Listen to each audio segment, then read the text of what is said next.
overwhelming. It's just, it's overwhelming. Yeah, I mean, I just find I'm gonna have to take it in bite-sized pieces.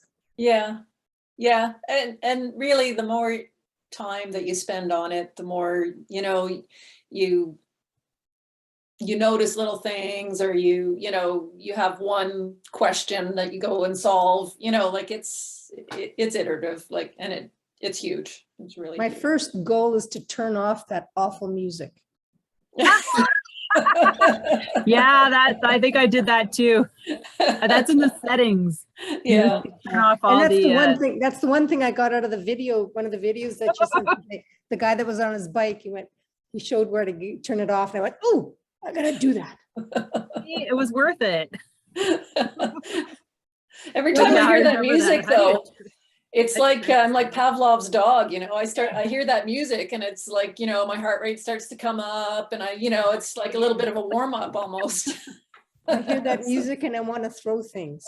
We've all been there though, Valerie. At the beginning, it is overwhelming. And I think probably this session is going to be really helpful for you. And then when we have the meetups, it's a great opportunity to ask questions. Yes. I know we answered a lot of questions through the year. Bev particularly answered a lot of questions when we had our meetups last winter. Yeah. And we always start them, like the leader will always, be sort of on the video chat for 15 minutes at least before the rides start. So that gives a little bit of a chance. That's when you show up, because that's when I showed up and and picked Bev's brain. I'm like, I was there half an hour before, and because she was there warming up, or she wasn't even there. Ask all my questions. Yeah. Because I was all by myself. So Anne, you're kind of a pro to be here at a Getting Started with Zwift session. Well, I mentioned to Jean that I was, I would be willing to help out with whatever, I don't know how many, meetups we're going to offer.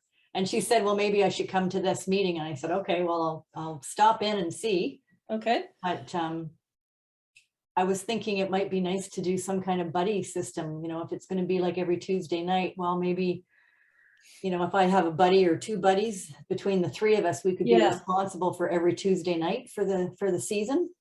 Because people will be doing a bit more than last year when we were all in COVID and nobody was going anywhere. That's true. Easy to commit to every week. But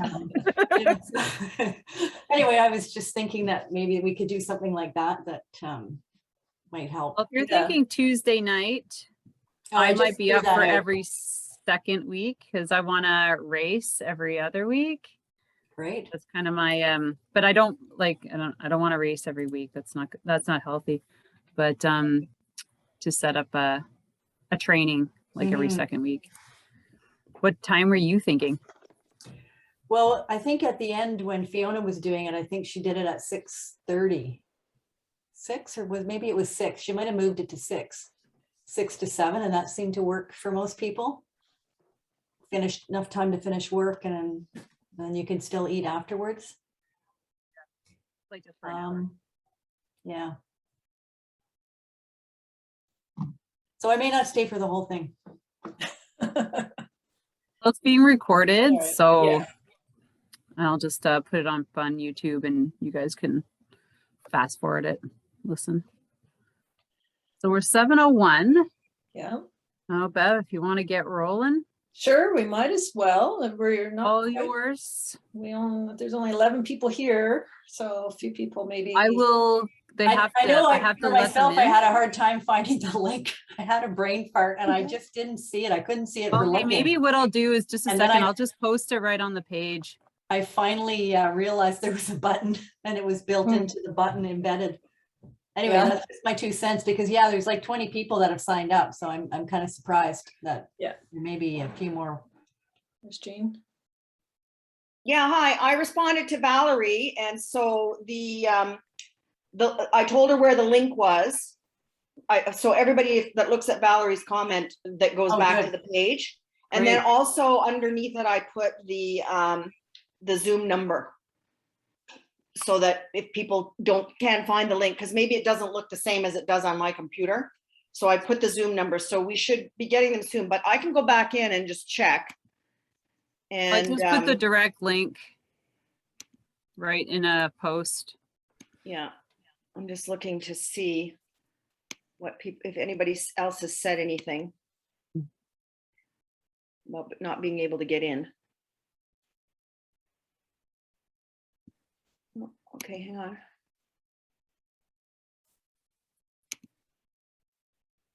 Yeah, people are still popping in, so Okay. And I'm going to be keeping off my video because I'm battling this like 4-day flu. I don't know if anybody else caught it, but yeah, not video worthy. Oh, really? All right, well, here's Michaela. So we're 4, 12, 13. We're almost all there. Moira, I saw Moira commented that she's not gonna make it right away anyway, so. All right, so we think we're okay to start? Oh, yeah. All right.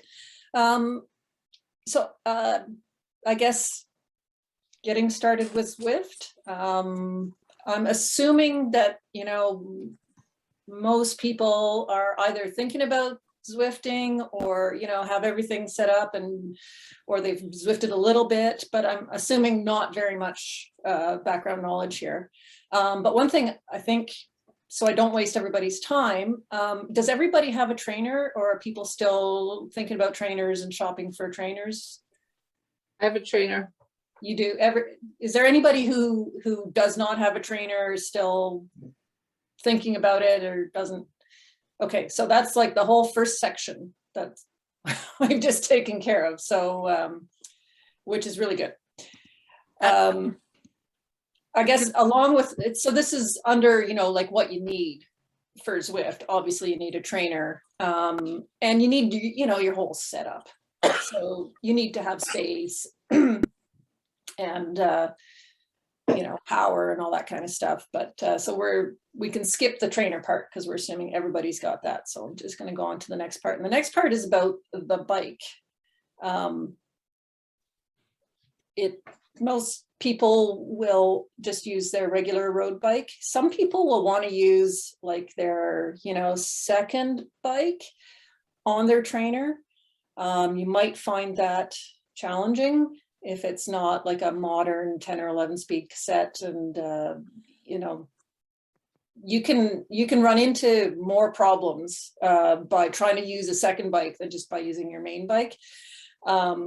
So some people are kind of concerned that their main bike, or, you know, that they might damage the frame or something like that. And apparently you have no worries about damaging the bike on the trainer. That's been kind of sorted out in the last little while. I think there's pretty much full agreement that you're not going to void your warranty and you're not going to damage the bike. So, well, one of the advantages of using your regular good road bike is that you've got the exact right fit. You've got probably your most comfortable seat.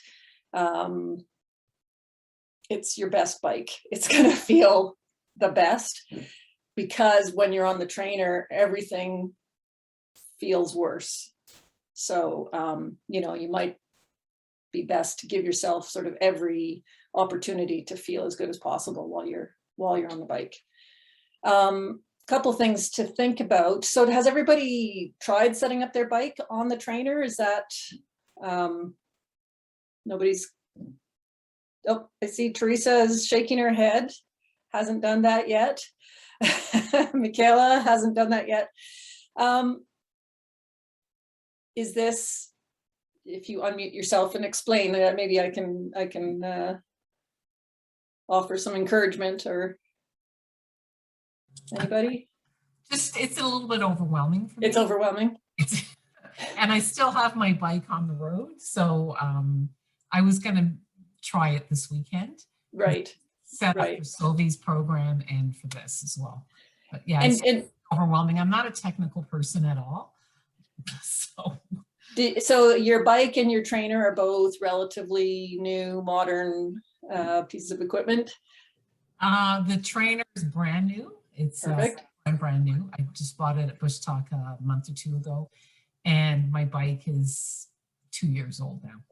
Excellent. Okay, so you won't have any problems then. Like, you'll just use the same, and it's a direct drive trainer?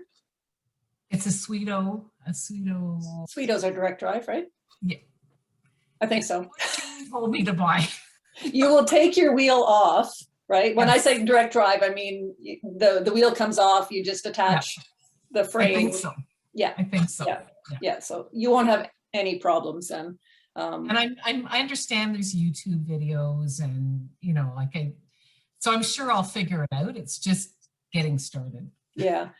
I think most of the time when people have problems, it's because they're trying to do something a little less standard. You know, they've got an old trainer or an old bike or a hybrid bike or mountain bike or something that's sort of not exactly as designed. So as long as you've got a pretty decently modern bike and modern trainer, they should go together without any issues. One thing to consider is making sure that the bike is level. That's really important. Just if your bike's not level, you're going to find that, you know, your hands or your ass or whatever are really, really going to feel that. So you may find me stressing quite a lot, doing things to make sure that you're very comfortable, because it's much less comfortable to just be stationary on the bike inside than it is outside.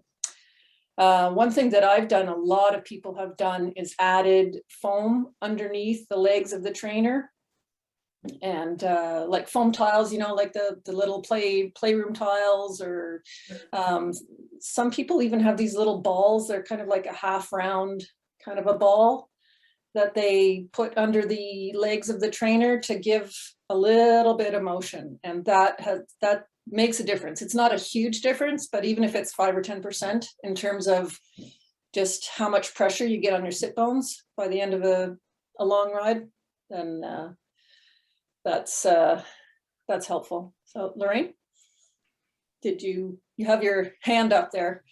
Yeah, just one issue that I encountered when I bought the Wahoo Kicker, which came with the cassette, was that the cassette was not the right size for my drivetrain on the bike that I wanted to put it on. So Okay, I actually had to go and buy a different cassette.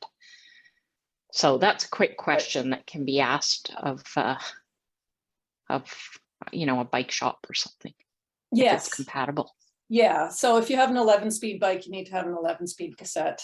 And most new trainers will accommodate 10 and 11-speed cassettes, no problem.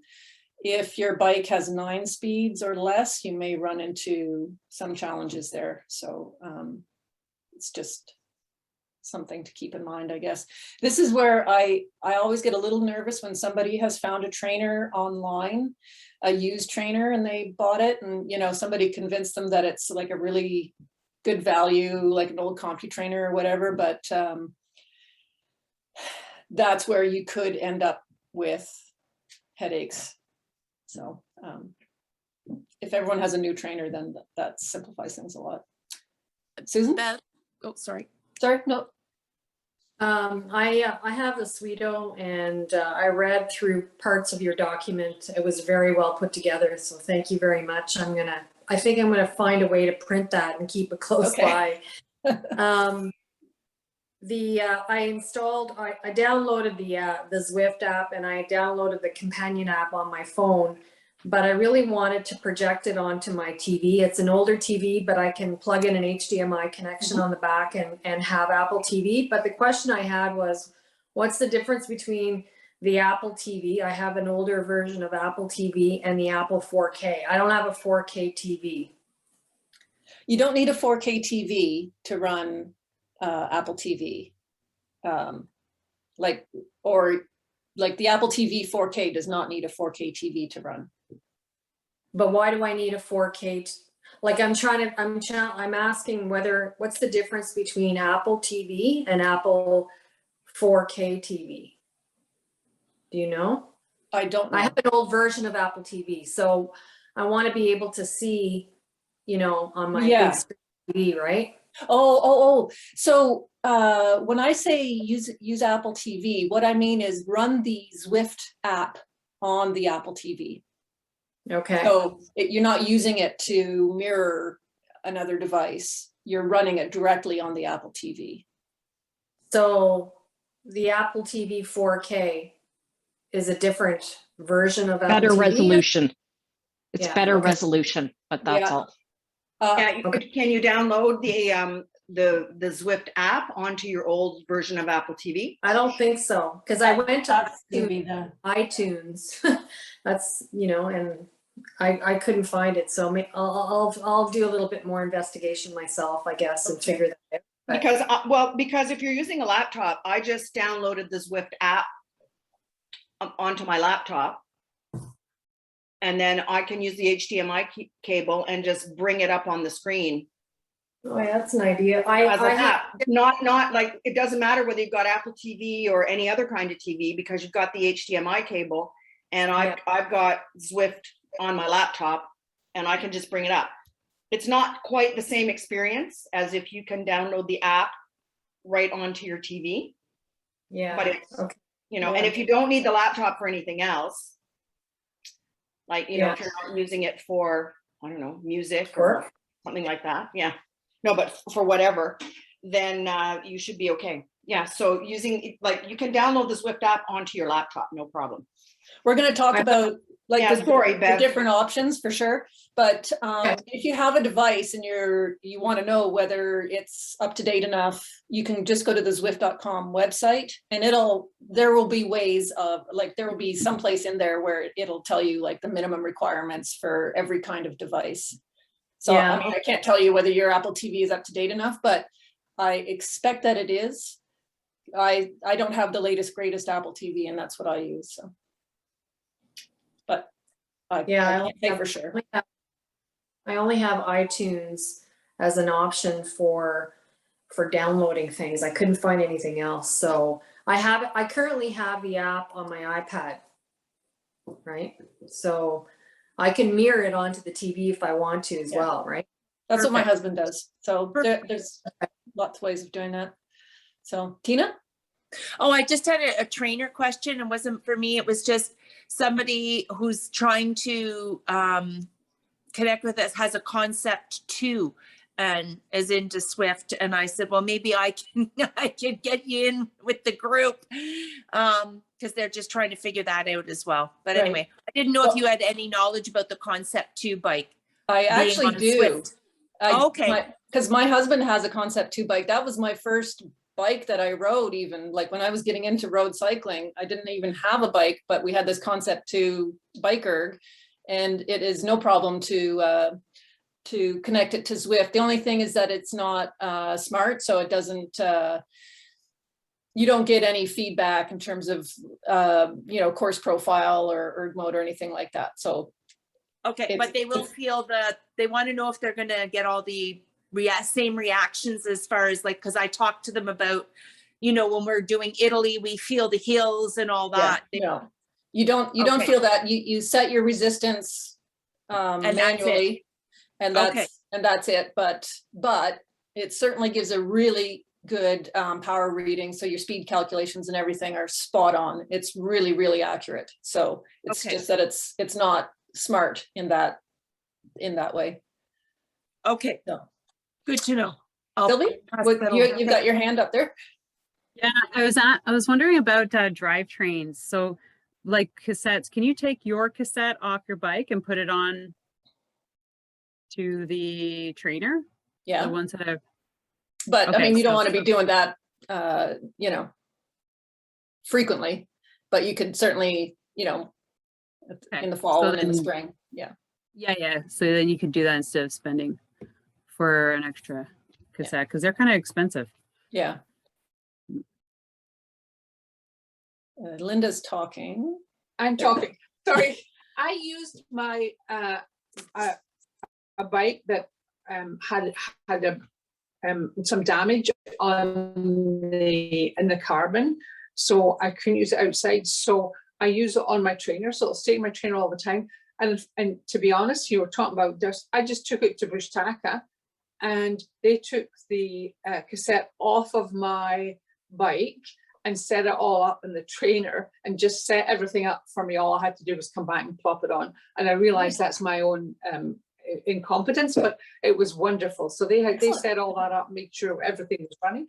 And so I think it was Teresa was saying that she got her trainer and her bike at Bush Tucker. They're pretty good to set you up if you need a little help setting up. Excellent. Sounds good. Okay, so I think we've covered the bike and a few other things. The next thing that you need to Zwift is a device to run a bunch of things, but Zwift. So you have options, and we've sort of touched on that already. Certainly the main thing that you can do is use your computer. With your computer, you can use Bluetooth or ANT+. PCs, older PCs, have a problem where their Bluetooth is not that great apparently, and you need a dongle or you need an adapter to use ANT+. ANT+ is not as good as Bluetooth generally in terms of having a good solid connection. So often people will have to do things like run an extension on the ANT+ dongle to run it so that it is very near to the trainer itself so that you don't have dropouts. Mac doesn't have that problem because Bluetooth works really well on Macs. If you have like a really good gaming type of computer, you're gonna have spectacular graphics. The game is gonna look really, really amazing. The temptation is to use like, you know, your last laptop and kind of set it up, and that may not be as satisfactory. You'll have to just try it out and see if it sort of gives you good enough graphics. The thing about Zwift, it's kind of smart in that it takes whatever device you have and the processing, and it just sets up your the resolution accordingly. So it can handle like pretty slow, chunky machines, and it looks pretty basic. Or it can handle like super duper fast gaming computers and it looks spectacular. So if you have a couple of different possibilities, try them both out and just see what looks better to you. That's another thing to do. So yeah, you've got, you know, you can run it on a Mac or a PC. You can also run it on a tablet or a phone. And once you start getting a little bit smaller, you may want to consider sending the picture onto a TV, and you can use an HDMI cord with pretty much any sort of device. You can get little adapters for, you know, $20 or whatever off Amazon that would allow you to plug an HDMI cord into your iPhone or your Android phone or small tablet or whatever. I do recommend just go as big as you possibly can for the best experience. That's, I knew somebody, she's not in the club, but she's a triathlete. And she rode on Zwift for 2 years on her phone, her little Android phone strapped to her handlebars. And she came over to my house. This was I guess, well, before the pandemic, I had a couple of sessions where I invited people to my house to see my Zwift setup and stuff. And I invited her as well. And so she came over and she was just blown away, and she couldn't believe all the information that was displayed on the screen because she could never even see it before. So she spent 2 years. I mean, so she's a triathlete. So she, you know, she does these 3-hour training sessions, just head down. And she was getting nothing out of Zwift whatsoever. Anyways, the bigger, the better, as far as I'm concerned. What am I saying? Yeah. So I wrote down on my little notes here to use basically your best device for the best results. I mean, yeah, just whatever the best thing that you have. Also, make sure that whatever you're using, you have a power cord right there for it, because Zwift is pretty graphics intensive and it's going to drain your battery. So have it plugged in, because you will cry the first time that Zwift crashes and you're in the middle of a ride or a race or something. There will be tears. So just save yourself that by having a cord. So I see a couple of questions, hands up here, Valerie. So maybe a technical question. I have my old MacBook Pro there, but I have my Apple TV. Yeah. But I'm missing the top and bottom part like when, you know, on the bottom part where it has all the, shows your, Oh, yeah. and stuff. On my screen, I lose bit of that. And even when I mirror, I lose that. Is that, and I've tried all the screen definitions. So this Yeah. is right in the weeds. Do you find that on your Apple TV?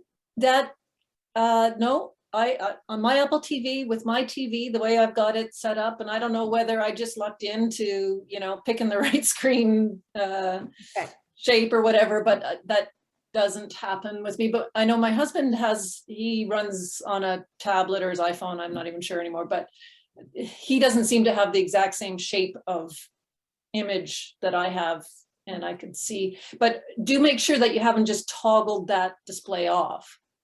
Okay, I'll keep, you know, I'll go down in the cellar and fuss with stuff and see if it's not critical stuff. I mean, on the grand scale of things, it's not a make or breaker, but I just like to see everything they're offering. Sure, yeah, but there is a toggle where you can either display it or not display it. So it's not impossible that somehow you've toggled it off.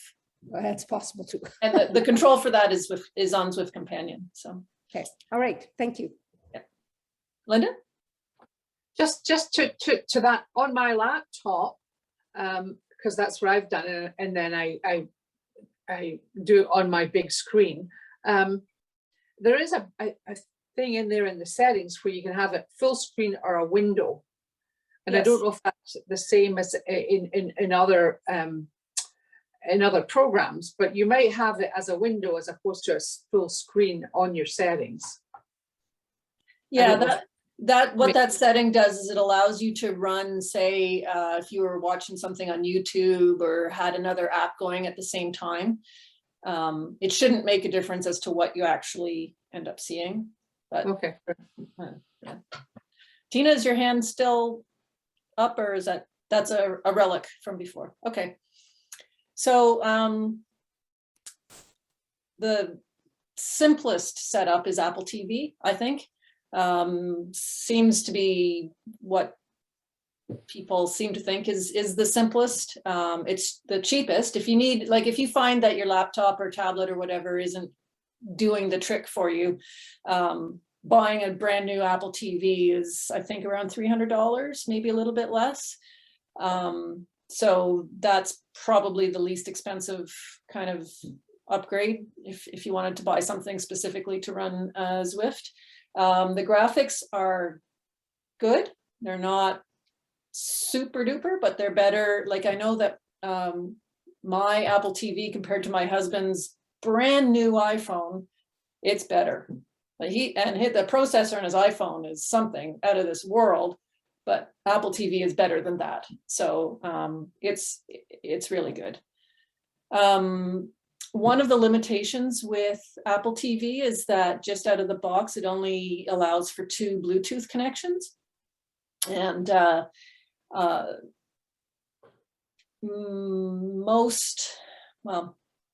brand new trainers will use up just one Bluetooth connection, and then you can connect your heart rate monitor to the other one.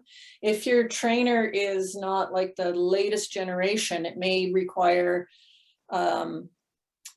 2 Bluetooth connections, one for power and one for cadence. So it depends on your setup. You may not be able to get everything connected to your Apple TV directly. There's a really easy workaround for that though, and that's to use your Zwift Companion app on a separate device as a bridge. And we can talk about that. That's how I connect anything. That's also a very good way if you have a laptop and you're having trouble connecting or you don't have an ANT Plus adapter or something like that, just use Zwift Companion. So that's sort of the next device that you need. It gets a little bit ridiculous because in the end you've got sort of 3 separate devices going just for your Zwifting experience. But so you need a separate device to run Zwift Companion. And Zwift Companion is an app which runs as a companion to Zwift. It's completely separate from Zwift, and it's not necessary to Zwift, and Jean's got hers up there. But it does a number of things. Excellent. Everybody's got their Zwift Companion. So it allows you to connect Bluetooth devices to the Zwift game.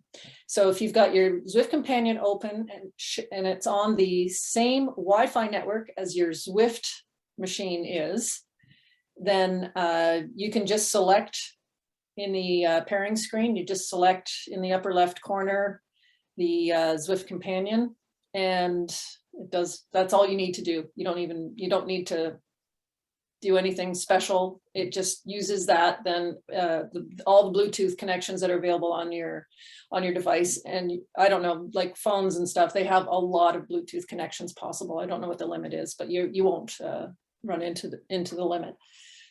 So the other things that it does is sort of provides a little bit of enhanced functions for in-game stuff. So you can give ride-ons to other riders, you can text other riders in the game. There's a feature where if you strap it to your handlebars, you can actually use it for steering if you're moving your handlebars in the game. I don't know that a lot of people bother with steering. It seems like kind of niche, but and then there's some controls there so that you can change the viewpoint of the camera, that so you can see yourself riding on Zwift. Sort of normally you see yourself from behind, but you could have the camera be straight on or from the side, or kind of an airplane helicopter shot, or rotating through those things. You can take screenshots with the app, which is fun. And you can toggle certain information on and off screen, like that graph across the bottom. That's one of the main ones that you'd want to toggle on and off. And it does some other things too, but that's getting a little bit into the weeds. And then when you're not Zwifting, it's really useful for finding group rides and events and races and stuff that you want to participate in, because they have lists of all of these things, and then you can filter what sort of thing you're looking for. You can follow other riders. That's where you'll get notifications that other riders are following you. You can give people ride-ons when they're riding, but you're not. So there's a button there on the main screen beside the people that you're following. There's a list of the people that you're following that are currently riding, with a blue ride-on thumb button right beside it. And if you, I mean, you can almost get addicted to that blue ride-on thumb. You just Linda press it. Beeler is Zwifting right now. All right, give her a ride on. So I just press on this blue thumb, and on her screen will pop up. She'll see a ride on from me. Yeah. I did the same, Jean. And me. And I gave one to Beverly today. That's right. You did. And you know, I mean, it seems a little bit silly and it seems so minor and everything, but you get this tiny little dopamine hit every time you receive a ride on. And that's what Zwift has just mastered, is the art of giving you tiny little dopamine hits over and over and over. And it just keeps you coming back. And I mean, they've really, you know, well, there's like a whole sort of area of science, I guess, about making programs like this addictive. And I think, you know, in this case, it's actually a good thing. It can get a little too much for some people, but yeah. So it's like golf, intermittent rewards keep you yes in between all the crap you do. That's right. That's right. So Zwift Companion is also the app that you use to create a meetup. And so when we start running meetups, certainly I think we'll be opening up, you know, we'll be inviting people to create their own meetups for people in the club. And that's where you would do that. And then you can also view your ride history. So you can just see a list of all the last rides that you've done, and there's a whole bunch of information. It's like Strava kind of, you know, it'll tell you how far you went, how fast, and average power and all that kind of stuff. And so you pretty much any device that'll run an app will do for that. And it doesn't have to be anything special. It just needs to be different. So no reason not to use Zwift Companion. And then, so the third device that you would need, and this is only when you're doing like a group ride video chat, is another device that you can use for the video chat. What we found is that during those rides, the people who had, you know, like a laptop or something separate from the thing that they were running Zwift on and the thing that they were running Zwift Companion on, just had it was easier, and they tended to be able to set the camera up, you know, in an ideal position. Then they, you know, be close enough so that they could hear people talking, that we could hear their voices, that we didn't hear too much of the household noise. So it's not strictly necessary to have like another device, but it sure makes the ride experience just a little bit easier. So anyways, so that's all the devices that you need.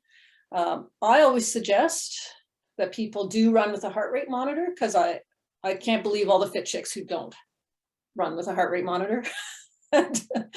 So I always have a heart rate monitor, know what's going on. But I think it's pretty important indoors, because your heart rate can get higher inside just because you're warmer.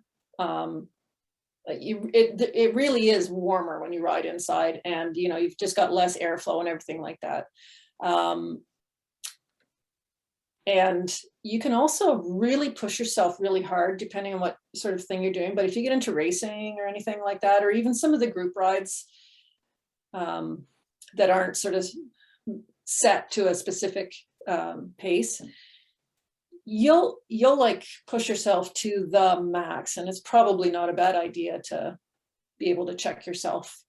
And the other thing is that you're going to get a really good idea when you're Zwifting of your power, because power is, I mean, everything's to do with power on Zwift. Even if you don't have a power meter outside, you're gonna, you know, start to link, you know, okay, when I'm at this heart rate, I'm doing, you know, this sort of power. And the thing about when you're riding on Zwift, you know, you become really familiar with your FTP, your functional threshold power. And this, just sort of knowing your zones and knowing your heart rate zones and where they compare to your power zones and everything, that really helps when you're riding outside in terms of being able to pace yourself. I find a lot of fit chicks who start off way too hot and then barely make it back at the end of a longer ride. And this is preventable. And the heart rate monitor is kind of key to that. So I always suggest, you know, have your heart rate monitor for indoor riding, and it'll just get used to it. Chest strap is the best kind of heart rate monitor. Those watches, a lot of them won't even connect to Zwift. So if you're going to buy one, get a chest strap, but that's just me. So under nice to have things for Zwift, my number one thing is a fan, but it's not really nice to have, it's absolutely necessary. You will think, oh, it's cool down in the basement, it's only 12 degrees and I don't need a fan. You do, you absolutely do. Don't mess around, get a fan, get 2 fans, get 3 fans, have all the fans. You know, if you're really fancy, have a remote so you can adjust the power on it, but you're gonna be hot and sweaty and everything. So I always suggest, I've got a TV on my list of nice to have things, and I think it's really nice to have. It's super, like, you know, and they're not that expensive right now. You know, you don't need, it doesn't need to be anything fancy. It just needs to be big, and mount it low so that you're not craning your neck when you're looking at it. So, but it just makes the experience so nice to be kind of immersed in it. And then we were talking about a little bit yesterday, I think there was a post about, you know, your pain cave and stuff, and people need like a table or a shelf or an ironing board or something to hold all your crap, because you've got you know, water, food, towels, Kleenex, you know, 3 different devices. You got a lot going on there, so it's so nice to have everything just within reach. You've got remotes for all these devices too, which, yeah. So anyways, it's nice to have space to lay all that out, unless you've got a really good you know, well-behaved child or husband or something can act as a runner. I don't. So. Music is also really good. It's fantastic, you know, like 80s dance music or something really, really helps you keep your cadence up, which is, that's like key to the whole operation, keep your cadence up. And a power bar, because you know, you need to plug all this stuff in somewhere. So I think that's my list. Everybody will have, you know, their essentials, but that's my list of things. So any questions about sort of the gear, the setup? So I wanted to make a comment, Bev, when you were talking about the heart rate monitor, because for some reason, I don't know why, I have the latest version of Apple TV running, but and I have a Wahoo chest strap heart rate monitor. And for some reason, I don't know, you know, partway through the ride, sometimes, not always, it gets dropped. So I actually bought what you were talking about. I bought a dongle. Okay. And I found that I just use that, and that seems to, the heart rate monitor seems to pick up the Ant Plus better. Mine does anyway. So if you're having trouble with your heart rate monitor, this is like, I bought this on Amazon for like 20 bucks. It's got an extension cord. It's just this little tiny thing here. It's got a cord that plugs into a USB to extend it. And I just, you know, Bev's right. I'm a person that doesn't ride with a heart rate monitor, but I bought one just for this and actually got used to using it. And I was frustrated because it kept dropping. And so that's just if you're having trouble. So. Jean, what was that called again? Sorry. It's called an Ant Plus dongle. It's called an Ant Plus dongle. And there are like a bajillion different brands on Amazon or wherever. And like you just plug, it's got a USB on the end. So you can plug it into a USB or whatever. And then I just have it, I have it really close on the table where I've, like on my table where I've got my water and all the other things, so that it picks up the heart rate. And that seems to, I don't know, then it does project onto the Apple TV. I don't know how all this stuff works, but anyway, it just avoided the frustration, so. Can I add to that? Just as an addition to that, I also got one of those, and it works so much better in my laptop than Bluetooth. However, what I have is I have a wristwatch, Connect 3 Garmin wristwatch, and if you go into the settings and broadcast it, it will broadcast directly to your heart rate. And this dongle, the Ant dongle, seems to be the best way to do that. But I'm sure if you've got good Bluetooth, it will do it. But I mean, if anybody has, because these watches are quite common.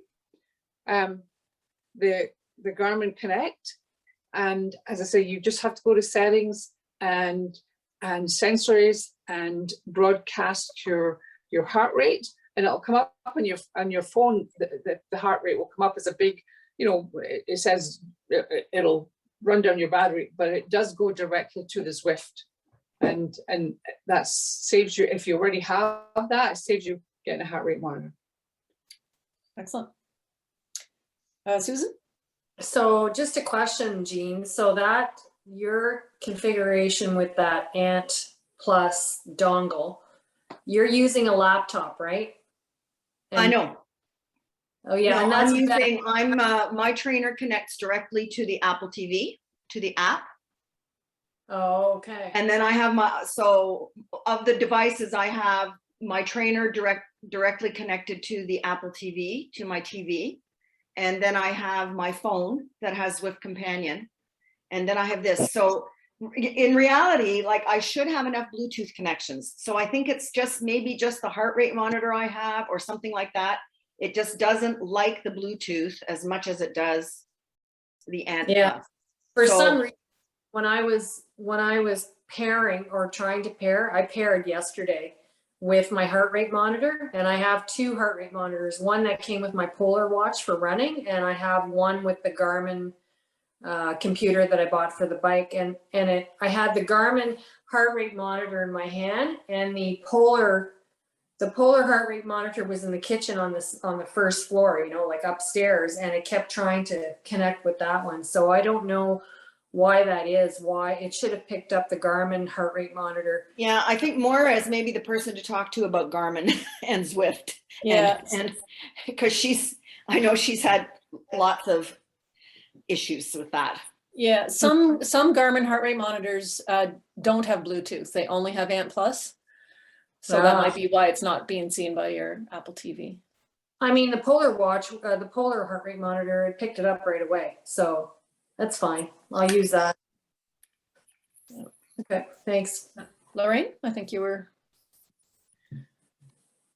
I was just going to add a point about the companion app, which is the default on it is set so that everyone can see you in the game.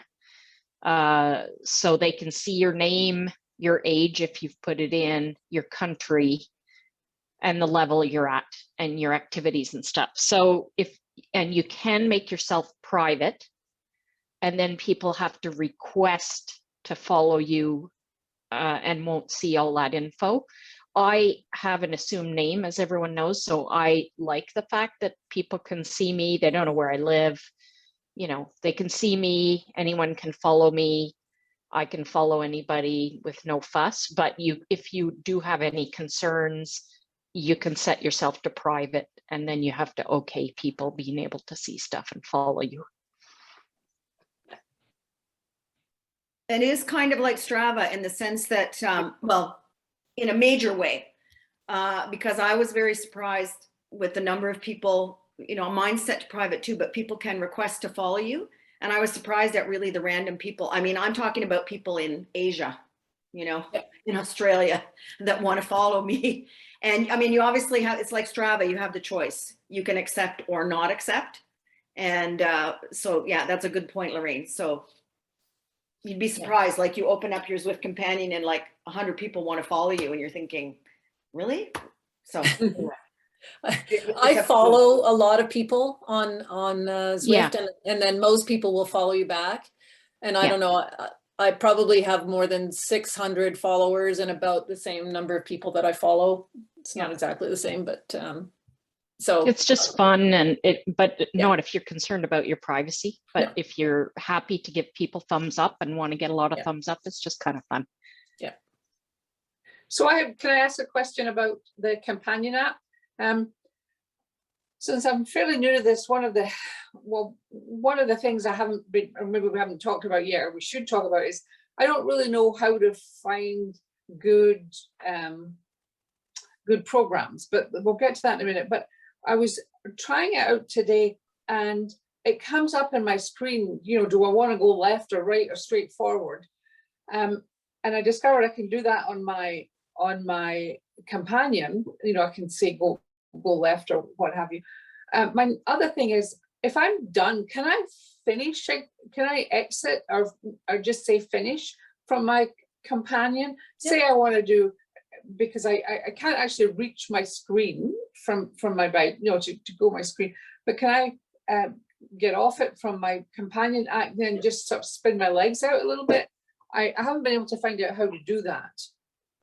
Yeah, so on the companion app, right next to the buttons that would turn you left or right, which you don't have to do if you select a route, it will steer for you. You don't have to steer yourself. But just to the left of that, there's an orange square. Yes, I saw that. Button. Yeah, just press it and hold it down for a few seconds, and it will ask you if you want to end the game. Okay, I see. I pressed it. You know, you do this pressing, but I didn't hold it. That's really good information. Thank you. Okay. And I guess since I've got the floor now, how do I know what routes to start with? Because it's just like you said, today I went on one route and it was all hills, and I made a big effort to keep my heart rate sort of under 130 and just go up the hill slowly. And I also discovered that if your cadence is less than 70, it stands you up. So that's where you want to be. If you're going up that hill, I wanted to keep my heart rate down a bit, since the last time and keep my cadence over 70. And that was a good way to get up the hill. But I've been in a couple of rides where it's like, just like you said, I don't really know what they are. And all of a sudden your heart rate's way up there and you're pushing the whole way. So I guess that's just experience but any input or thoughts about where to start. We'll talk about that because that's putting the cart in front of the horse a little bit. We haven't quite connected all our gear yet, but yeah, I think that's something that's, it's super, super simple to pick a route that you know exactly how long it is and how much elevation there is and even the profile. So that's very, very easy to find out, and then you can just pick whatever you like. So anyways, but we'll get to that after we've connected all our gear. So Valerie, did you have a question still? Well, a comment on the heart monitors. Take us back a second. My problem with my heart monitor is my phone wanted to pick it up. And until I told my phone to ignore this device, it wouldn't be picked up. So I'm not sure if some people's heart monitor issues are, there's a competition for that device with other devices. That's right. Most devices can only connect to one thing at a time. And so that's certainly one of the troubleshooting things to watch out for sure. Yeah. Tina, you've got your little hand. Yeah, so because I'm going to be moving my trainer from its current location, and I'm going to go to a screen, so I'm just getting a different TV. Am I better to buy the Apple box with the TV and a TV, or just do an adapter from my phone to the HDMI on the TV if I'm doing a new setup? Because I want the bigger screen and I want to be able to still chat with people that I've done rides with. Yeah, so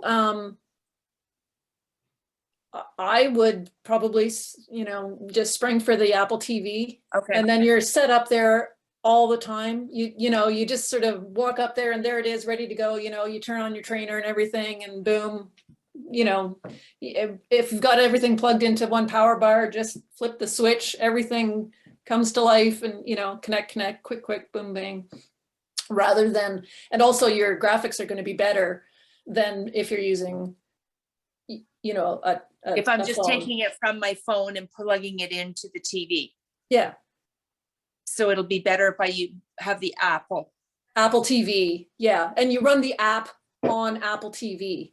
Right. Yes. Yeah. Don't, like, some people were trying to just use the Apple TV to mirror their iPad or whatever. Don't do that. Just run the app from the Apple TV. So. Okay. So if I already have the app, the Companion and the Zwift app on my phone, when I set it up on the Apple TV, I just use my same account so that I have the option.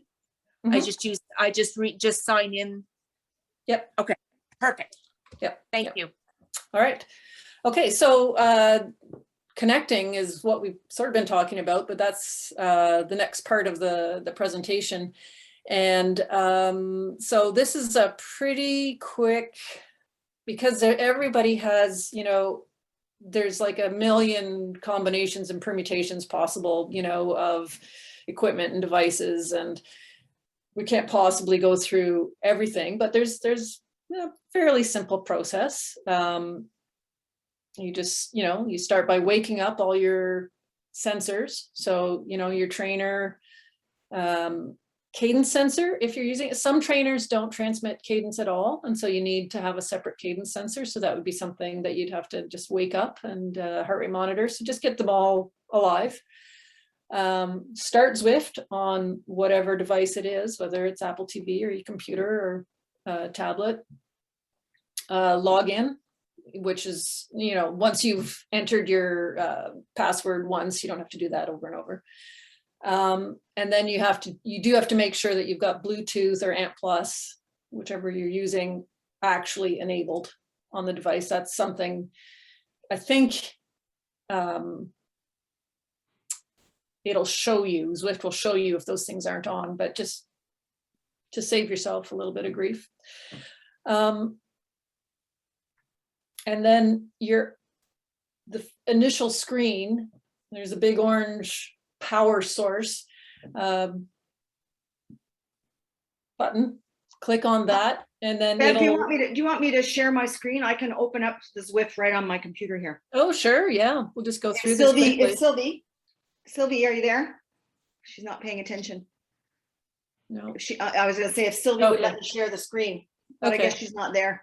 Well, I'm going to assume, and the other thing is that I've got a couple of videos right embedded in this in the notes there that just walk you right through it. So I'm sort of assuming that everybody's either done it themselves or at least watched those videos. Anyways, you select your trainer, and hopefully, you know, it'll show you all the trainers that are available. In my case, I've got power meter pedals, so those will come up as well as my trainer. So I have to pick which one I want.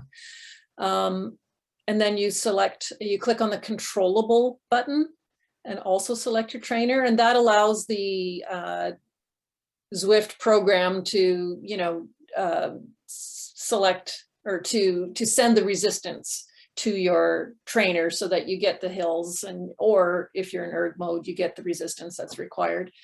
The reason that that's not sort of automatic is because you can also use your Garmin computer and other apps to run workouts and stuff and replicate routes. So you may have another device that's controlling the trainer, but that's much more advanced. And then you can select your heart rate and your cadence. Cadence will often be in, like if you had power meter pedals like I do, it's the same pedals. Often it'll just come up automatically when you select your trainer, or if you have a cadence sensor. And then you click OK, and that brings you to the startup screen. So the startup screen is where you select your routes and any workout that you want to do. I don't know, what do I have here about that? Okay, I've got a couple of little troubleshooting tips, I guess, before getting to the startup screen, if you're having trouble. One note is that just to make sure that your devices aren't connected to something else, which we talked about before. That can happen if you've got your phone or another device. You know, if you've been calibrating your trainer, which you should do, you may have used an app to do that. And so the trainer may be still connected to your phone or whatever, if you had your heart rate monitor on Strava or whatever. So just make sure that nothing else is connecting to your devices. And don't try to connect when your partner is trying to connect to their stuff. This will be challenging for your marriage. And Lorraine's going to show us how it's all done. But yeah, you can end up with a lot of Bluetooth flying around your room. And then also things like microwaves and Wi-Fi networks and telephones and stuff, they're all using the same frequency band. So there's a number of things that you can do to troubleshoot. I included a video that I found in my notes, and it's excellent. It's absolutely excellent about troubleshooting Zwift pairing issues. And I highly recommend, if anyone's having any trouble, go and watch this video so that it prevents you from having trouble down the road. But this guy really understands what can possibly go wrong. And he did a really great job on that video. So highly recommend that. So yeah, so Lorraine is on the startup screen. Can everybody see her? She's showing us. I think that's great. So what you've got on that screen, for getting started, you only need to concern yourself with the column in the center there, and the very top row is just showing you which worlds are active. So there's always 3 worlds active in Zwift. There's Watopia and then 2 guest worlds. And once you select, and I think she selected Watopia, I can't really read that. So then there's a blue button underneath the worlds, which brings you to the route selection. So yay, we've got a list of all the routes that are available in the world. And that list can be sorted alphabetically, and I think like by distance and by elevation. And so you can see right there, it shows you, you know, not that I can actually read that, but it'll tell you the distance. And I think it tells you how, what the lead-in distance. So there's routes, and then that usually takes a little while to get to the start of the route. And you concern yourself with that if you're badge hunting. So you get a badge the first time you complete the full route. Anyway, so it's good to know if you're doing a route that says it's 25 kilometers, but it has a 6 kilometer lead in, so that after you've done 25 kilometers, you're not thinking, I should have my badge by now. You're actually going to do 31 kilometers before you get a badge in that case. It'll also show elevation, and it also shows sort of in the background the route, just like the shape of the elevation. So sometimes the elevation is kind of spread out, you know, over the whole thing, and sometimes it's a big mountain right in the center. So that's good to know too, if you don't want to do anything overly challenging or steep or whatever, or you looking for something flat. So that's where you find suitable routes for keeping your Yeah, heart so rate low. can I just say, there are so many resources online.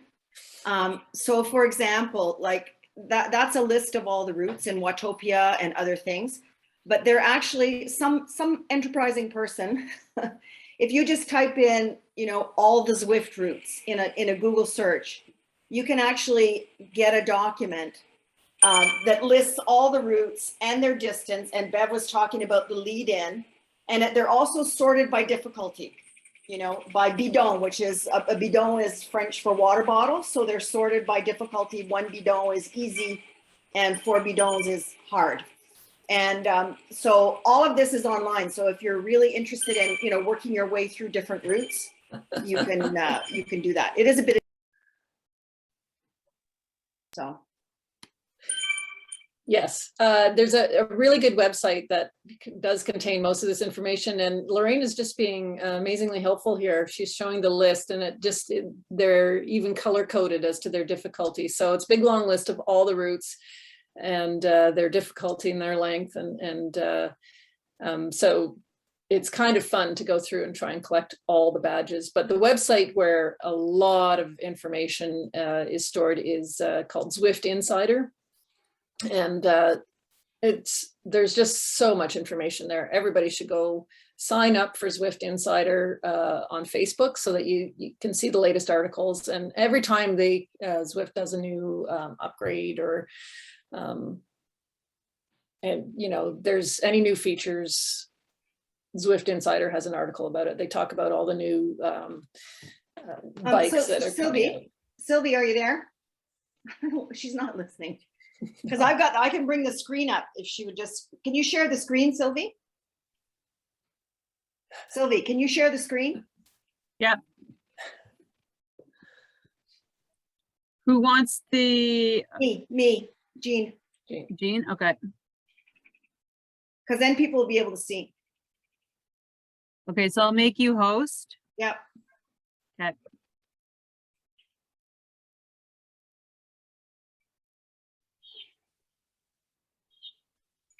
Okay. So just a second, are you sharing the screen?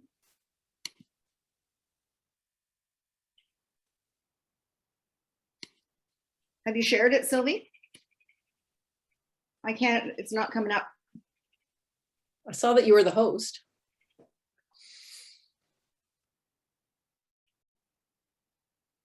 I don't know I why gave you host. It's not showing my screen. What do I need to do? Share screen?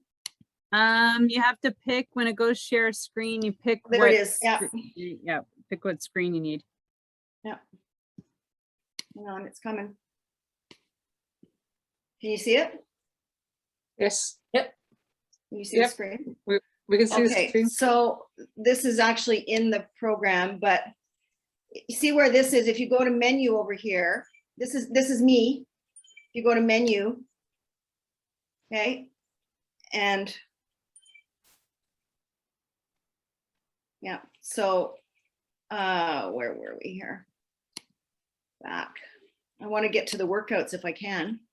Oh, just on the top, it's the top orange button there on the far right. Far right.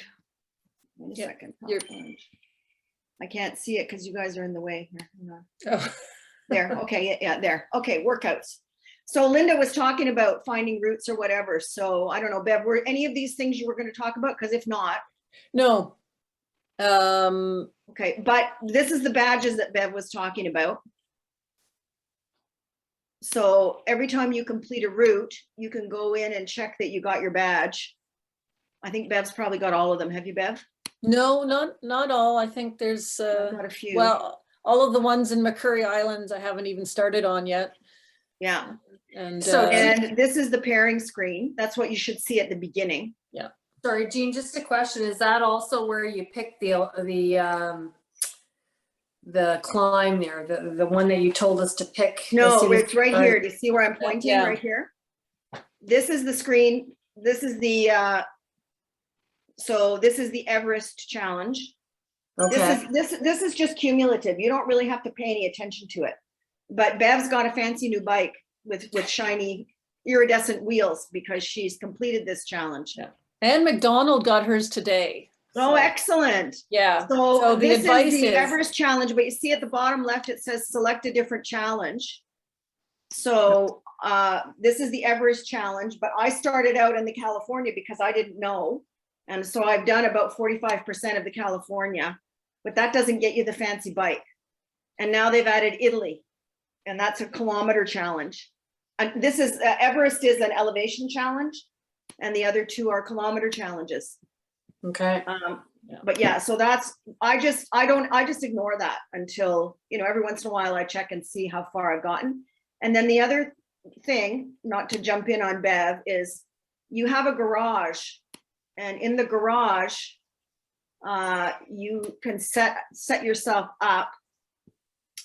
So for example, you earn jerseys as you ride more. So you can swap your jerseys out, and you can see as you go down that some of them are locked until you've done a certain level. And then you can pick your hair and your hair color. Right? Yeah, your hair color is over here. Yeah. Just hang on. And I gotta move it. You don't get to have long flowy hair though. That's No, not an afraid option. not. But there's the hair color. That's why mine's gray. But there are the hair colors. And yeah, and then as you go along, and depending on the route that you take, you start off with a certain bike. I don't even know what bike you start with. Do you remember, Bev? I don't know. The carbon. It's the Zwift Yeah. carbon bike. Yeah. Actually, I Yeah. think you have a choice of mountain bike and a Yeah. TT bike. And Yes. one thing to keep in mind is that really the only useful bike is the Zwift carbon road bike. A TT bike does not allow you to draft. And a mountain bike is just really, really slow. So you don't really want either of those. Yeah, but there are certain ones where, like, again, you find this information on Zwift Insider about what's the best bike for all the routes. But anyway, but you earn drops as you go along, and you accumulate, and you can purchase this merchandise. So, for example, you can buy different wheels. It's kind of like shopping and really not spending real money. Kind of gratifying, really. And you earn it very you quickly. You get a choice of gloves. You can really kit yourself out. Shoes. Anyway, and like I say, some of them are locked. So as Bev is talking about, the dopamine that you get with the ride-ons, you're riding along and suddenly it says, you've unlocked, a new helmet. And it's like, oh my God, I'm so excited. It's a game. What can I say? And then so sorry, but the other one is what you have your settings on. Yeah, that's a good thing to show. So maybe I don't know whether you want to talk, it's not showing the erg mode yet because I've not actually signed in, but. So.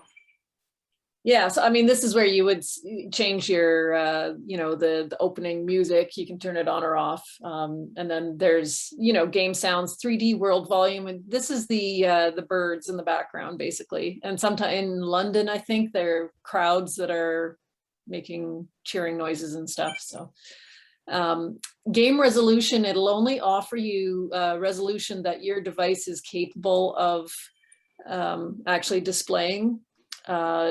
So, you know, if your machine isn't overheating or battery running low, I was running on an older Mac at one point, and the battery would drain faster than it could charge.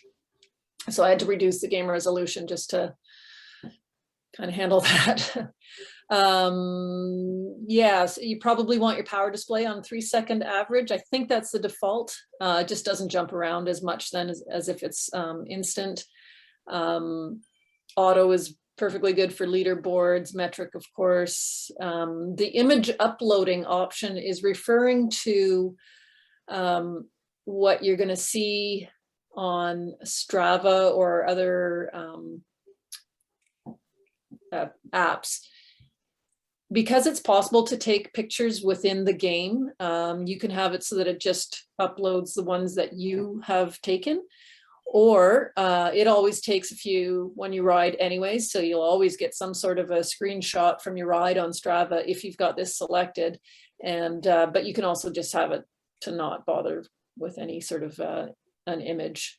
The group chat, you can show it or hide it. That'll show you, sometimes it'll show you group chat from groups that are near you, which is kind of annoying. And yeah, you can have battery saver things. And I'm not sure exactly what that does, but that's going to reduce your resolution, I guess, to a certain extent. The language filters, I don't know. I don't see a lot of terrible language, and I don't even know whether I've got it on or off. Normally that's not an issue unless you're in a group ride where there's a lot of chat with a lot of people. And then there's the workout pain effect, which I think it's ridiculous, and I have mine set to off, because what that does is when you get to once you're, you know, quite high intensity, it actually starts to blur around the edges of the screen. And you'll wonder what's wrong with your computer, but you can hardly think about it because you're working so hard. But to me, it's redundant because I have my own workout pain effect where my vision kind of goes. So I absolutely don't need Zwift to add any extra. I was going to say, I've never had my computer blur at the edges, so clearly I'm not really into the workout pain. Yeah, me neither. I have a question, Bev, on that screen, because on the settings is where you can change the level of difficulty, right? It's just not showing it, I think, because she's not paired, but maybe, yeah. You might want to it talk does. about And you that. can, so it's the default, isn't it? The default is 50%. Yeah. Level of difficulty. So trainer difficulty, basically, it's a little bit complicated. Some people struggle to understand it, but trainer difficulty is how much resistance you feel when you go up hills. And so if you have your trainer difficulty set to 100% and you're going up a 10% grade, you're going to feel resistance as if that hill was 10%. So that makes a lot of sense. The default is 50%. And so what that means is that when you're going up a hill, you feel the hill as though it's 5%. But it doesn't mean that the hill is half as steep. You still have to use all the exact same power that you would use on a 10% grade to go the same speed, even though it feels like a 5% grade. And so effectively what that is, it's like having a whole bunch of extra gears on your bike. it prevents you from running into a situation like you might run into in real life on a very steep hill where you stop because you can't actually pedal your bike anymore. And in real life, before you get to the point where you're stopping, you're probably going to zigzag across the road if that's possible. So you're going to flatten the hill out on your own. But of course, you're not going to be able to do that in game. And so it's absolutely not cheating to run your trainer difficulty at less than 100%. And people have different feelings about that. Some people think, well, this is the best way for me to train hills, so I'm going to run it at 100%. And then they're going to, and they're also going to seek out all the hills to ride. Other people don't like that as much. And so they'll use a lower trainer difficulty. I can tell you that people who race tend to run it around 25%. And so it gives them a little bit of feedback. They can tell when they're on a hill and they can tell when they're on a downhill. They can feel that, but they also don't have to struggle with really low cadence, running out of gears situations that you might run into with the full trainer difficulty set. But there's no, it's no loophole. You still have to use all the power. So that's what trainer difficulty is. And the default is 50%, which is pretty good. People who have dumb trainers though, basically have it set to off, because if you're on a dumb trainer that doesn't get the feedback from the game, everything feels flat anyways. So Yeah. So the other, and just to put it the other- in perspective, there are hills that are like Radio Tower that goes to like 17% Mhm. and stuff. Yeah. So there are some routes, some with significant hills. there are. Now, most trainers will have a limit to how much of a grade they can simulate. My trainer, I think it only promises that it can simulate 7%. So I go very slowly up the Radio Tower, but it does not feel like a 17% grade to me. Yeah. So the other choice that's missing here, because it's not actually paired with my trainer, is erg mode and regular mode. And that's kind of tricky too to explain for someone who's, especially someone who's maybe switching from a dumb trainer to a smart trainer, maybe. Yeah, that you turn your erg mode on or off in the when you're selecting a workout. I don't think it's on this Okay, let me go and look. screen. Yeah. Okay, Maybe so no, on mine, I think on mine it's, no, I think I selected in that, Bev. I think I selected in the other screen. okay, when I'm selecting a workout, it's right on this screen where the workout is, just to the left of FTP there on the left-hand corner of the actual graph of the workout yes, there okay. underneath. Yeah. It'll Yeah. say erg mode on. There's a radio button for it. I can Yeah, turn it okay. on or off. Yeah. So I guess we were talking about this on a ride once for some of the people that had a new trainer. So in my case, because I did a little bit of reading about this before I started out. So when I'm choosing one of these workouts, when I'm in a workout, I actually leave it in erg mode, because the trainer then adjusts according to the workout, right? If the workout says, let me give an example. So like if the workout's going to give you this profile, and the trainer will adjust the difficulty, right? Depending because it wants me to get into the higher zone, it will adjust the difficulty on its own when it's in the erg mode. Yep. And I found that works for me in the workouts. When I join a ride or just do a ride myself, then I might take the erg mode off to get the more real feeling. Now, Just a note on you that shouldn't one. have to, actually. If No. you, the erg mode will only be on when you're in a workout. Mhm. And then when you just, say your next ride, or once the workout is finished, it reverts to sim mode, I think they call it, where you're just riding along. So you don't actually have to toggle that on and off. You can just leave it. I'm not sure in mine. Okay. I think I've had to. So okay. all that to say, just check. Like, just be aware Yeah. whether you're in erg mode or sim mode. And see how it feels. Jean, when you go to your workouts, you know how it has like it usually sets, like, see that 132 watts on Yeah. the bottom there? Yeah. You can drag that little Yes, toggle you can move down. it up. Yeah.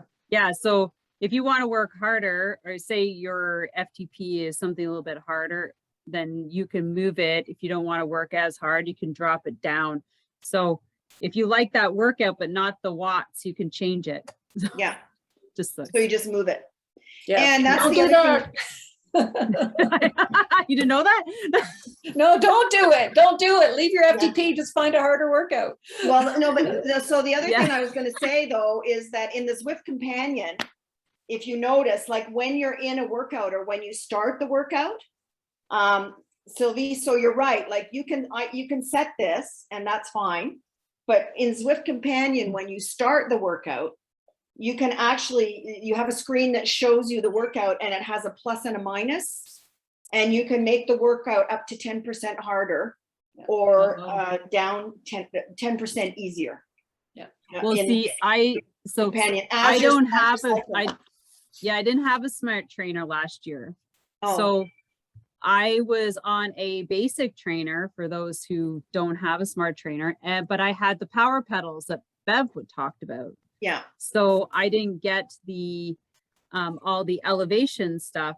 So it was up to me to put out that effort, Yeah. opposed to it being applied to my wheel, which Right. is a big difference when you're training, Yes. because you putting out the effort over it applying to your back wheel and you having to keep the effort is two different things mentally as well. Yeah. So, Yeah, it's a That's lot true. of concentration to do that. But, mhm. all right, so I see a couple people have hands up still. Tina, are you? Do you want me No, to? I think you answered my question from Okay. before. I'm just starting to go into the training mode, so I'm glad you started to cover that.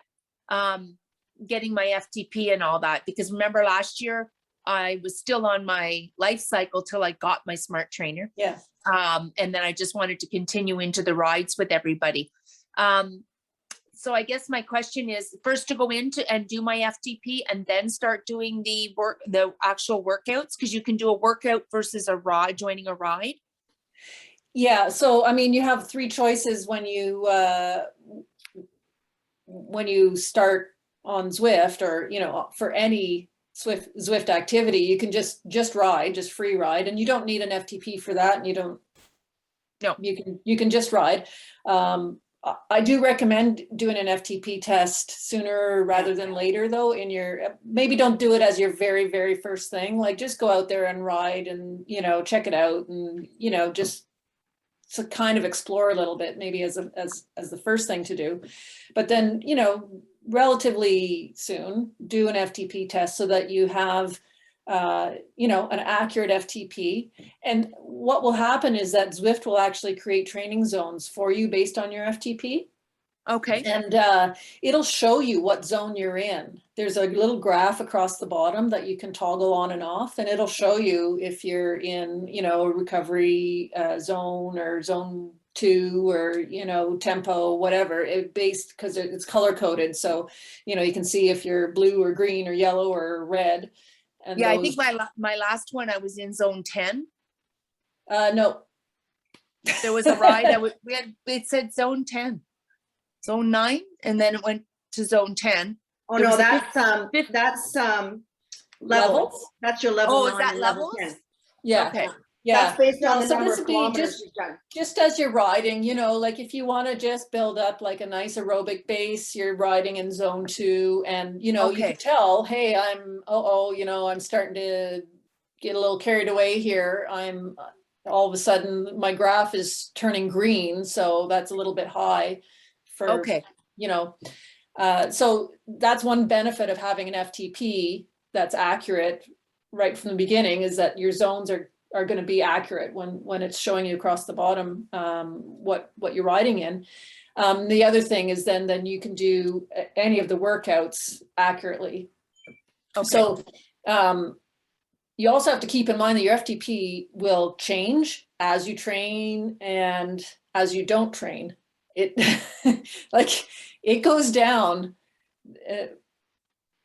I use another program called Exert, but it basically gives me like a running fitness signature. So based on every activity that I do, but what I've noticed is it goes down by 1 point for every day I don't train. And so I think a lot of people run into trouble with workouts. The workouts seem so hard, but you know, they haven't trained for the last 10 days. Right. And then they get on there and they start riding at an FTP that is 10 points too high for you know, where they're actually at, and then they find the workout impossible. So that is one thing that Zwift will automatically update your FTP every time it goes up. So it'll calculate your FTP based on if you do a 20-minute effort that's more than 105% of your FTP, you've basically proven to Zwift that your FTP is higher than what it previously thought it was. So it'll automatically upgrade your FTP. It never brings it down. And I think a lot of people don't really understand that. So you do have to kind of make sure that you're willing to either reduce the intensity or reduce your FTP in that screen that Jean's showing us right now. So yeah, I do think, anyways, the other thing that you can do besides a workout and just free riding is join an event. And so that would be a group ride or a meetup or a race, any of those things. But those are kind of next step things to do. Okay. Yeah, I've been. Can I just add? Sorry. Sure, go ahead, Lorraine. I was just going to add, and I think this info is in Zwift Insider, but basically where you see Jean's screen here, they suggest that you do for an FTP test, the ramp test light. I've heard I believe they've said ramp test is if you're a heavier, like bigger, stronger rider, and if you're on the lighter end, then that's a good kind of way to get at least your first FTP. And then as Bev says, it'll keep calculating upwards anyway, as you go on. But yeah, Lorraine, in the directions here, it says if you're below 60 kilograms. Yeah, but that's male. If you're male and Yeah. below 60 kilograms, but if you're female, unless you're really strong, just do the ramp test light. If you run out of tests there, do the other one. But I don't think anyone's going to run out of that test. I mean, you'd have to be a very strong rider. Mm-hmm. So may I have a question? Sure. So we're looking at these 10 to 12 week FTP builders. And I know some people did that last winter. I didn't have my trainer long enough to do that. Would anybody recommend doing those, and how much, and can you still do other rides while you're doing it? And does it really help you build your fitness? That would be well, my I did question. the 12-week last year, and it was super helpful. What I liked about it was, and you know what, they had day 1, day 2, like week 3 has 4 days of riding, but I was also skiing. So what I would do, you can see that I did week 3, I didn't do day 3. I chose the 3 that I thought fit in best with my skiing, you know, and I did the 12-week, and I found it extremely helpful. So I do want to say one other thing that maybe, and maybe this is, those of you that find it too much, just ignore it. But if you sign in and you pick a route, like let's say that I want to do, I don't know what the name of a route is. Just say I want to do the Muir in the Mountain. It's called Muir. I want to do one called Muir in the Mountain. I can sign in. I pick that route, okay, and I can see myself by the side of the road, you know, at Muir in the Mountain. And then once I've picked that route, I can go and sign up for this workout. And then what I do is I do the workout, but I'm actually also at the same time doing the Muir in the Mountain route as well. So you can choose a workout and complete a route at the same time. So I mean, you don't just have to ride randomly. You know, and That's the good to thing know. about it is that Newer in the Mountain obviously has a mountain in it, but it doesn't, and what's interesting is that other people are climbing the mountain and you're doing your workout. So if your workout happens to be, you know, spinning along at an easy pace, you know, you might be beside people who are working really hard to go up the mountain, and you're just kind of, you know, your legs are just going quite quickly. You don't feel it the same way. It's just kind of an interesting piece. So you can run both of them at the same time, the workout and being in. Yeah, whatever- and do the route, but you have to pick the route first. You have to go in Okay, and pick yeah. the route first. It's too complicated to start the workout and then go back. So what it does is if you just go in and pick the workout, it just puts you on a random route. It's not actually random. It's the Oh. last route that you did. Oh, okay, good to know. I never paid attention to that. Unless that world is not active, in which Yeah. case I think it goes to the last route in Watopia that you did. Yeah, So yeah, basically you always select a route. Sometimes whether you've selected it or not, there's a default route, which is the last one that you did, or you can select another one. But that's basically always step one, whether you let it decide for you or not, you're always going to be doing a route. So yeah, when you're doing a workout, you're actually, you're accumulating, one of the things in the game is you accumulate XP points. And XP points are the things that you need to collect to level up. And when you get to the higher levels, you start to unlock equipment, and you even unlock some routes. The fastest way to get XP points, normally when you're just riding around, you get a certain number. I think you get 20 XP points for every kilometer that you ride. But a faster way is to do a workout, which it gives you points for every minute that you're in an interval. And it actually accumulates a little bit faster than by kilometers. And so if you really want to maximize your XP points, and then also if you wanted to maximize the elevation to get your Tron bike faster, you would do workouts up to Zwift. yeah, right. Yeah. So actually, but basically, yeah, you've always got a route that you're doing. To go back to what Linda was saying. So Linda, what I liked about the workouts, and my rear end is very sensitive, I have to say.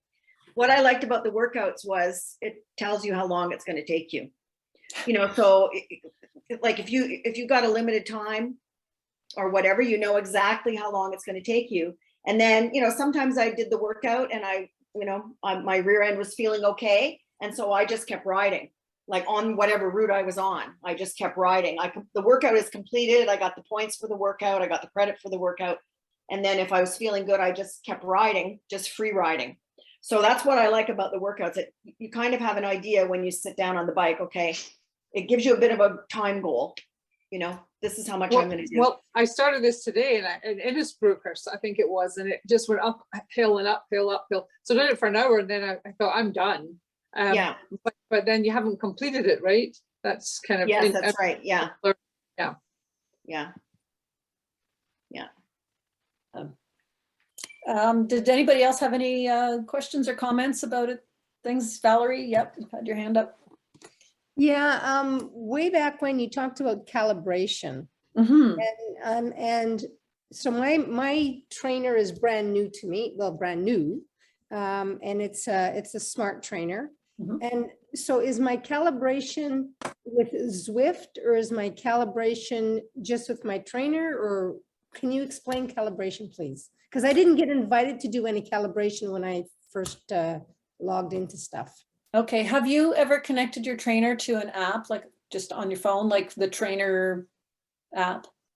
No, I've just connected it to Zwift. Is there any mention anywhere in any of the documentation about an app? And I mean, that should sort of come with the instructions. Probably. Okay, the so trainer. that's done outside of Zwift. Yeah. And I'll look into whatever came with the material. Yeah, it should be there. And I mean, I can't speak to all trainers, so I suppose it's possible that you have a trainer that doesn't require calibration. Mine claims to self-calibrate every time I start it up. Okay. So I trust that it does, but I don't actually use mine for power. I use my pedals for power, so it's not that important. So can I just say something about that, Bev? Because Yeah. up until about January last year, when you signed into Zwift on the trainer page, the trainer pairing page, there was a little wrench. Yeah. And you could click on that wrench and it would start the calibration, and it didn't really matter what your trainer was. It would start the calibration. Sometime over the winter, that wrench disappeared. And so like I have an Elite Sweeto, and I had calibrated it using the Elite app because that was in my instructions that came with my trainer. It said download the app, and then there's a little screen you can go to and it says calibrate. But subsequent to that, about on a monthly basis, I was able to calibrate using Zwift, using this wrench, until it disappeared. And apparently they took it away because I guess there were just so many trainers and they couldn't, keep up, and it wasn't accurate and people were complaining. So now once a month I go into I have it on my phone, the Elite Sweeto app, and you probably have a Wahoo app. You've got a Wahoo, right, Valerie? No, I have a Dorito. Elite. Okay, so Elite, it's the same one. It's the one, it's called, there's an Elite app, and then they have one, funnily enough, called Upgrado. Who knew? They're Italian, what can I say? And it looks like that. And it tells you what trainers, here, let me get it on there. Okay, and you click on that, it doesn't see, but it will see your trainer. Okay. Okay, and it'll walk you through the calibration. Okay. Yeah. There's a to-do for tomorrow. Right. And so like every 2, 3, 4 weeks, something like that, or if you move it, apparently is when you ought to calibrate. And I think it's much more critical for wheel-on trainers than for direct drive trainers. So that's you said it's Upgrado? Well, it's in your directions. It should be in the directions with the Sweeto. There's an Elite Sweeto. I'm looking for it. At first, there's an Elite Sweeto app. It's called My Training, and it's got a bunch of workouts in it and everything like that. It looks like that. Okay. Sorry. Okay. Then it says in the directions, go in and download this Upgrado, which is an upgrade to that. Okay. And that's the one you use to calibrate. Okay. Thank you. And I will tell you, now that I think of it, I have it on my phone, and the first time I used it, it upgraded, no problem. The second time I couldn't get it to upgrade, so I actually put it on my iPad, and for some reason, it likes my iPad better than it likes my phone. So I'll probably use my iPad. I'll try it. Yeah. Anyway, that's just an Elite Sweeto, or Elite anyway, little quirk. Okay, thanks. Great. Anybody else have any comments or anything? I just wanted to, before we finish off here, we've gone way over time, so I'll stop the share there. if anybody needs to go or whatever, I certainly won't take offense. This is really good, Bev. Thank you very much for everything. Good. I'm glad. I really appreciate it. And Jean as well. Thank you, Bev. Yeah. And Jean. And Lorraine, because Lorraine is the real pro here, as well as Bev. Yeah, for sure. For sure. Yeah, Lorraine had some good points. Yeah.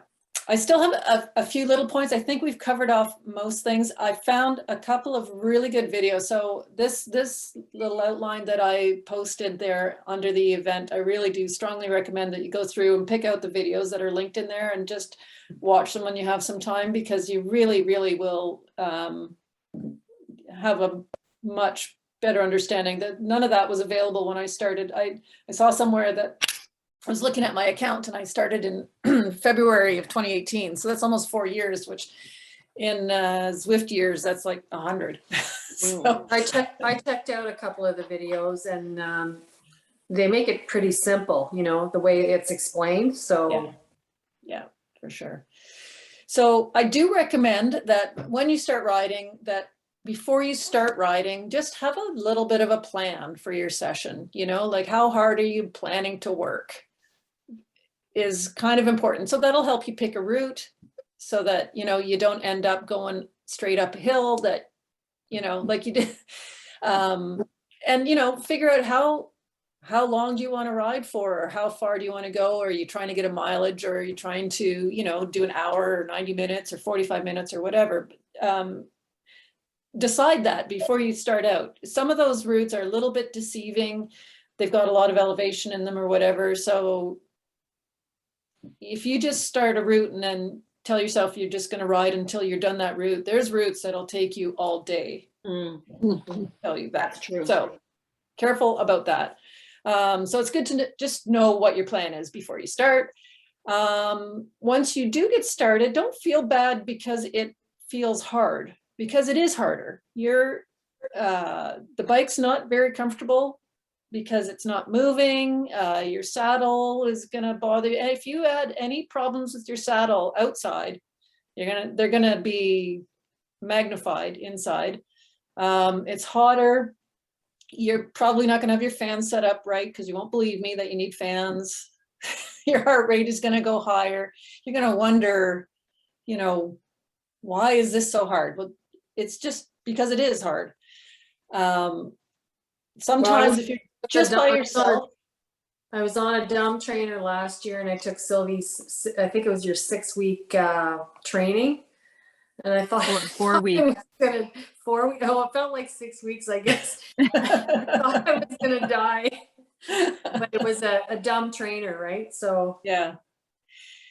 Well, so, I mean, one of the good things about Zwift is at least you've got a lot of feedback. You know what your power is, you know what your heart rate is. You can see that it's right in front. You know what your cadence is. It's like in big numbers, sort of front and center, off to the side anyways, but you can at least see, okay, I feel this way because my heart rate's 175.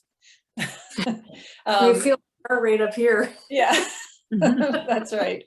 If you're just riding, it will get boring. I mean, it's got lots of neat things to see and little Easter eggs buried that you can find. But, you know, if you're just riding by yourself and you're not doing anything in particular, a workout or a group ride or whatever, it can be boring. So that makes things feel harder. And it'll take time to kind of get used to all of that. But you really can build up endurance. Like last year we did a 8-hour ride. Was it 8 hours? It was crazy. It was stupid, but don't do that. But it was planned though. But we planned. Oh yeah, it wasn't an accident. It wasn't an accident. It was planned. We had it like Bev had scheduled out. So it was just like a ride. And people do that randomly on the weekends. And I don't understand why they would ever do that. I only did it once in the winter. I'm like, that's good for me. That was the end of our base training for the winter. Wow. Culmination. But yeah, I just want to thank Bev for putting this together and talking on it. And I loved your last comments talking about having a plan. And that's the most important thing, because you can get swept away by Zwift if you don't have a training, not so much a training plan, but an idea of how many, say, hours you want to be on your bike a week. And it's really important to do that, and also to put in recovery time, because as much as it is nice to jump on your bike whenever, you have to think about recovery times in between. And that's when you're going to get your biggest gains in your training. So, and also endurance versus intensity. You want to have a good balance of that 80% endurance, 20% intensity based on how many hours you want to put in a week. So decide, are you going to cycle 4 to 6 hours a week and you're going to set them up accordingly? Or are you going to try and do 10? And maybe that's not really realistic with everything else you're doing in life. So it's really, really important. I say that as a coach, and I think I've coached almost every one of you here in my 16-week program besides Bev. Technique, pedal stroke, cadence is so important if you want to get faster. Don't sit on Zwift and sit on your phone and sit at 60 RPM. It's not going to help you. You know what I mean? But I'm sure you get on your trainer and you're like, nee, nee, nee, and before you know it, you're not going anywhere fast. So I just wanted to say things that, you know, just to keep in mind. And that's why I have the 16-week program. It's intentional, it's skills-based, and I think some of you have been through it already. Married with Zwift, it's an amazing program because you get the technique that you can apply to all the rides and the trainings in there, and you'll get the most out of your winter. So I just want to say that as a coach. Yeah. It's a good opportunity. You can do things that are a little harder to do in real life. So you can, like a lot of people, you know, want to upgrade to say SPD SL pedals or something, but they're nervous because they only have SPD pedals and they're easy to get in and out of, but they, you know, try your new pedals or clip-in pedals, even if you're not using clip-in pedals, like use them on Zwift over the winter, because you will build that muscle memory for clipping in and out. Like, it's amazing. So there's no transition in the spring. The other thing that you can practice really well, and I strongly recommend people do it, is eating on the bike. Like, have lots of food, like set a timer every 30 minutes, eat something. When your heart rate is high, eat something. Like, do that so that you can ride outside and eat while you're riding. You don't have to stop and eat. And I just know that that's one of those things, like pacing, that would help a lot of people on group rides, is if they could eat while riding. Everybody would go farther, and, you know, just a lot less bonking at the end of rides. And really, you have to, I think people kind of think, oh, I'm only here for an hour, I don't need to eat. Just practice it. Train your gut to have food when you're working. That, I mean, and Zwift is the perfect opportunity to do that, because if something goes wrong or your stomach is upset or whatever, no big deal. So yeah, so you can do that. Also, I did talk about taking note of your heart rate when you're at different intensities, because that's really useful to have for outdoor riding and stuff too. So yeah, also don't forget to keep your chain clean even when you're inside. You're not going to pick up all the road crud, but you're still going to eventually wear down your chain. So keep it clean and keep it lubed. I know that I mean, you'll hear when it's ready, but and also in the spring, when you're thinking about how old your chain and cassette are, you have to take into account the miles that you put on your bike over the winter. Bev, just one last little comment, because it's a comment that Lorraine made before she had to leave. She says she's happy to organize some meetups where you can stay together with all levels of riders. So just quickly, because, you know, I know we are hoping to organize some meetups, maybe just so that people understand that, say Bev organizes a ride, a group ride and a meetup, and she's a nice fast rider, but you can organize it so that no matter what level of rider in Zwift, you all stay together. Yeah. Right.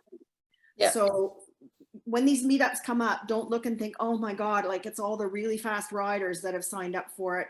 Even in Zwift, I won't be able to keep up with them. Actually, that's the beauty of the game. Bev can set it up so that everybody stays together. Yeah, yeah. The banding or the keep together feature on meetups, it was so great over the winter last year. I mean, Sunday mornings, Friday afternoons, those are the two rides that I led, and I ended up getting to know people that I don't usually ride with in real life, because we'd normally be at different levels, but hey, we rode together, and it was so great. And yeah, it just, as long as you keep pedaling, you stay with the group. And also, because it's Zwift, even if you stop pedaling and the group drops you, it's no big deal. Especially with the video chat, everybody can still chat, and you know, there's nobody gets a flat, nobody bonks. I mean, well, people might bonk, but not on the shorter rides, but anyways, I know it really opens up. It really makes for a really nice, inclusive experience. Yeah, and the other thing a it's lot of mentioned fun. before is you don't even have to be on Zwift because the meetup function or the meetup function is usually in Facebook in a room or in one of the rooms on Facebook. You can actually just ride and do whatever you want to do, or have done your workout and just be doing your cool down. You don't even have to join in the banded ride, but if you just want to join in the conversation, you can do Well, that too. Yeah, I can speak to that because before I got my trainer, I only had my life cycle, Yeah. but I could still join the group. And it really helped to get through that hour or whatever. And so I found it was a lot of fun, and it kept you committed to doing the workout. Yeah. And it went by like that. It made it really fast. So I enjoyed it. Yeah. Yeah. Well, that's it's a lot of great. fun. Yeah. Okay. Well, we've gone way over and we're using up people's time here now, but one last thing, cover your bike, like cover the handlebars, cover the headset. Consider getting one of those. You can buy these things that just protect your whole bike, the whole frame from sweat, because you're gonna drip. And bikes that have been on trainers for long periods of time can get really grim if you just, like the bar tape, it can get just awful and gross, and it's bad for your bike. So just cover those parts. And I always have a towel over the handlebars and the headset, and yeah, Cool. do that. Also the floor. Yeah. If you're on a nice floor. Yeah. Right. Okay. Thank you very much. All right. Thanks so much, Bev. Thank you. Okay.